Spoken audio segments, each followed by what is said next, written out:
Hello everyone, and thank you for joining us today. We're going to be sharing with you today another miracle of faith. And I have with me today a very good friend of mine, Doug Krieglestein. And the reason I've invited him is because back in 1992, I took a trip down to Central America where I was going to be distributing a 20-foot container of literature containing 70,000 booklets in Spanish. Well, to make a long story short, I spent 3.5 months traveling all over Costa Rica distributing this literature, spent 19 days in Panama, and that's another story. We may share that on another video. And after spending 19 days distributing another 50,000 tracts in Panama City and different places around Panama, I came back to Costa Rica, and Doug flew down from... On December 2. Right, he flew down, he remembers the details, I don't. But anyways, he flew down to San Jose, Costa Rica, which is the capital city. And I picked him up at the airport, and we had an amazing series of experiences traveling back up to the United States in this big Ford truck with an overhead camper shell. And while we were doing that, on the way, I said, well, why not let's print another 50,000 pieces of literature, which we did. And we headed from Costa Rica all the way back up to the United States, San Diego, California, to be exact. But anyways, on the way back up, we decided to hit every capital city in Central America. That would include it would be Tegucigalpa, Honduras, San Salvador, El Salvador, Managua, Nicaragua, and Guatemala City. And Guatemala City, Guatemala. And of course, we would travel all the way through Mexico going back up. So before we get to the miracle that took place in Mexico, I want you to share with our viewers here our experience when we reached Guatemala City.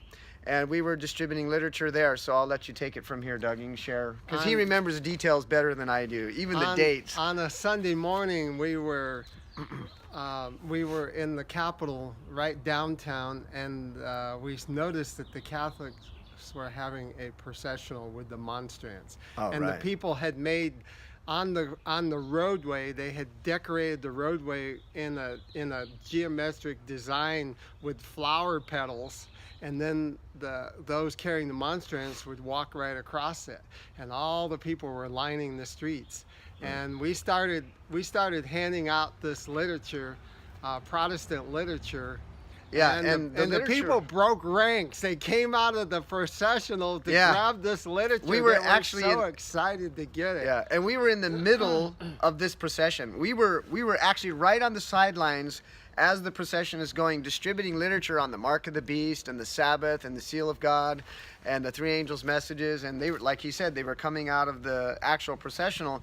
Interestingly, I specifically remember there was a Catholic priest who was an American or a European, but he was white, and he had a censer in his hand, and he was swinging it back and forth, and it was smoking with the incense that was burning. Now, you know as well as I do, if you read the Bible in the Old Testament, that it was only the high priest that had the incense, that burned the incense and had that censer. So they're saying that these priests can actually intercede in behalf of the people, which we know is not true. Only Jesus is our high priest, right? So, but anyways, so tell them what happened. So one of the deacons started looking at this one-page tract, and he started reading it, and suddenly he yells, "Es protestante, muy malo, muy malo." Yeah, this is, and he was saying, engañe, these are false prophets, these are Protestants.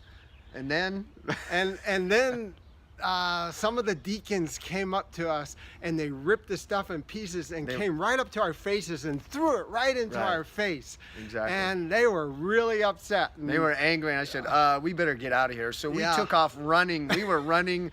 I mean, they would have chased us, but we took off running as fast as we could. And we ended up hiding behind some buildings or something. And I said, you know, I think we better just drive over to the other side of the city and distribute somewhere else. Yeah, I told James at this point, I said, you know, we shouldn't get in their face like this. We should do it quietly. Right. Because once the deacons had poisoned everybody's mind that this was taking the false, tracks. was false truth, they didn't want it anymore, and they just threw it on the ground, where we needed to reach hearts, and we should do it quietly, exactly. like leaven that seeps in. That's right. And that's the way we do it these days. But, you know, we were a lot younger in those days. This is what, wow, this is like, what, 28 years ago or something like that? 1992. 1992, and we're at 2016, so that's quite a while. 2018. Yeah, something like that. 2018, yeah, sorry. So anyways, we proceeded north. We continued on our journey. We were driving 8, 10 hours, 12 hours a day in this big, huge truck.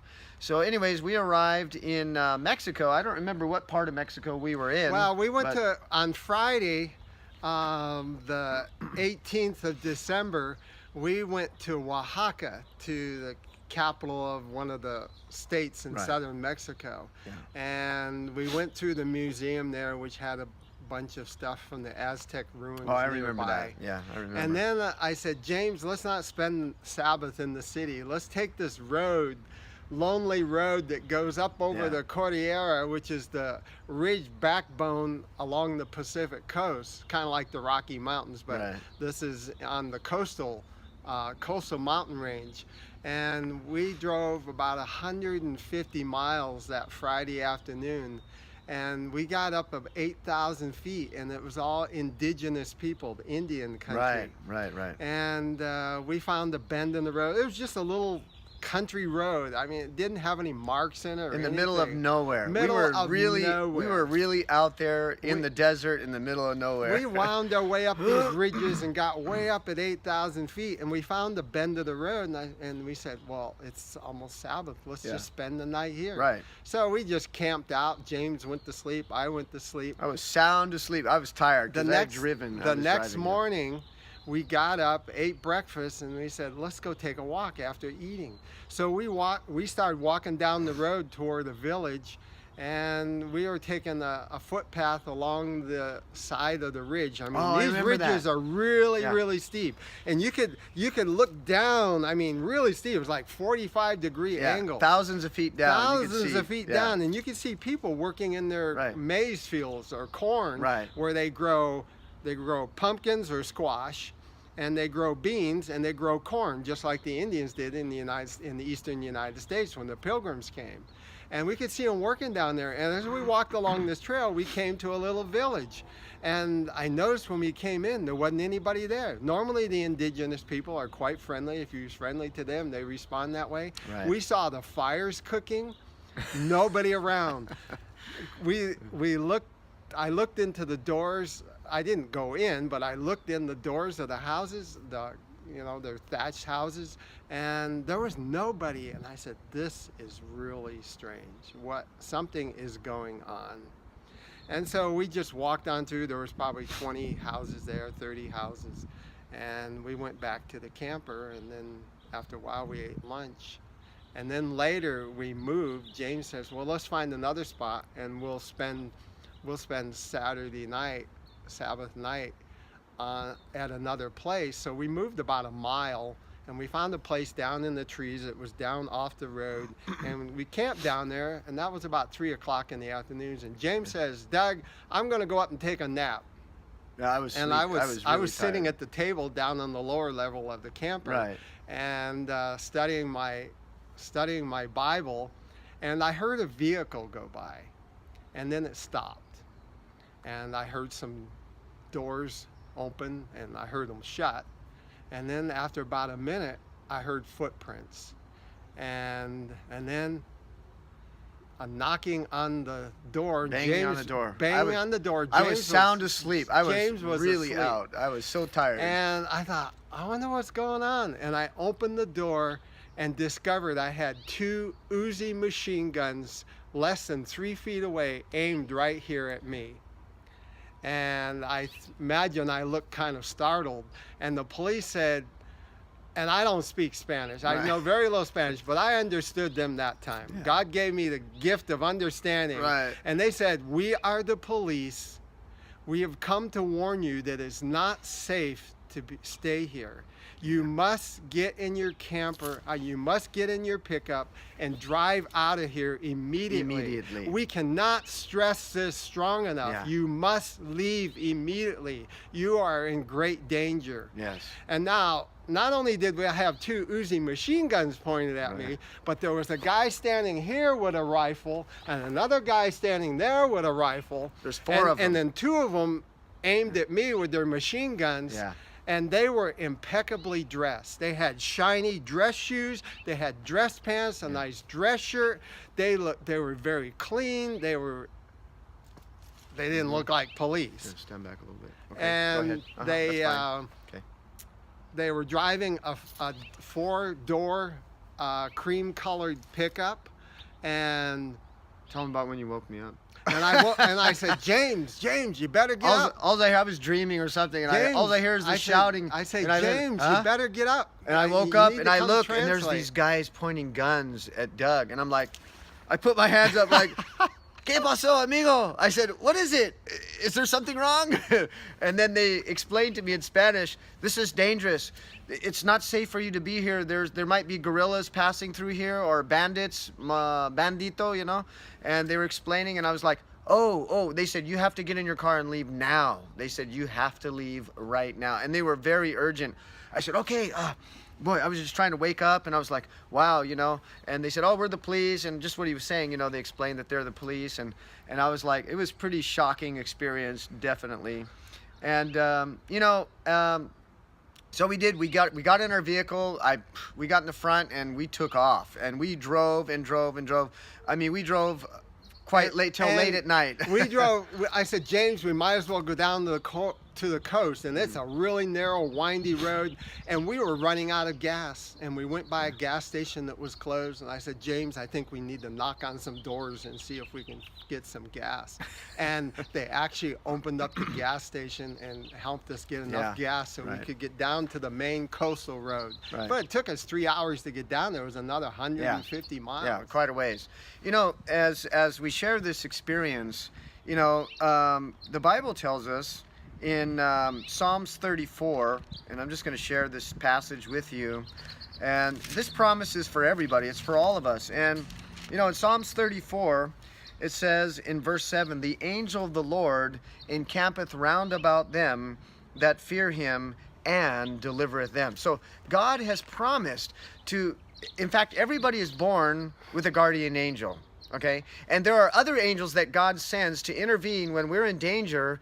God's angels will move upon other people, and sometimes he will send literal angels in the form of men, women, or even children to warn us of danger, to intervene, to protect us from danger. And then there's another passage, and that's found in Hebrews chapter 1, and this is another promise. Hebrews chapter 1, verse 14 and verse 13 and 14. But to which of the angels said he, or God, at any time, sit on my right hand until I make thine enemies thy footstool? Are they not, speaking of the angels, are the angels not all ministering spirits sent forth to minister for them who shall be heirs of salvation? You know, God has promised us eternal life through Jesus Christ, and he has promised the ministry of angels to protect and lead and guide us in all that we do, and especially those who are serving God in the mission field, in places that are dangerous. We didn't have a clue that there could be danger, that maybe some people would come through there and kill us and steal the truck. I mean, who knows what could have happened? But as Doug has always said over all these years that we've been friends, you know, James, tell him what you tell me. I absolutely believe that God sent 4 angels in a brand new pickup. Amen. Angels that were dressed impeccably dressed. They look like professionals. They would not look like policemen out there. Why would police be dressed like that out there in that kind of a vehicle? Exactly. Normally they would have, say, police all over the side of the vehicles. This is in the middle of nowhere. I mean, we're out in the boonies. It's wild Indian country. Yeah, we're out there in the middle of nowhere. But, you know, it's a miracle, and it's encouraging because it just shows how much God loves and cares for each of us.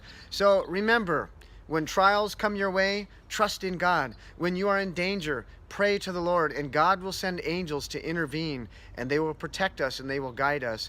And the Lord loves us so much. He cares about us. That God who delivered Daniel in the lion's den, who delivered Daniel and his 3 friends from the fiery furnace, is the same God that will deliver you and I if we trust in him because God will do miracles if you have faith. So thank you. We Yes. have another. We Oh, have sure, one go more ahead. story. Okay. Before we got to Mexico, we went through Guatemala, and we Right. were in Guatemala City, getting ready one evening to drive north out of Guatemala City. And there's a 4-lane road going north out of Guatemala City, and it was after sundown, and we had stopped at the Shell station down at the bottom of the mountain and filled the pickup with fuel for our trip on north. And James said, let's just go up a little ways and we'll find a place we can pull off and spend the night. And we went up about 3 or 4 miles, and we found a sign that said gravel pit, a quarry. And we drove back in there, and James was getting settled down, and I was getting settled down, and I heard this vehicle drive in, and all these guys talking. I looked out to see a VW Bug that said police on the side of it, and I swear 6 guys climbed out of that thing. They were about 6 feet tall. How they fit all in that VW Bug, I don't know. But they banged on the door and they said, we are the police. We are warning you, it's not safe to spend the night here. Go back down the hill and find a place underneath a bright light to camp. You can't spend the night here. That happened. And I said, you mean the Shell station down there? I said, we were just down there. And they said, yes. And so we went back down there and spent the night. And I believe God sent those guys to warn us, to save us. During that time, and even now, I'm sure, there were a lot of banditos, bandits, robbers, and, people running around killing people and robbing their things throughout Mexico. So, it was dangerous, and the Lord did foresee that our lives were in danger several times.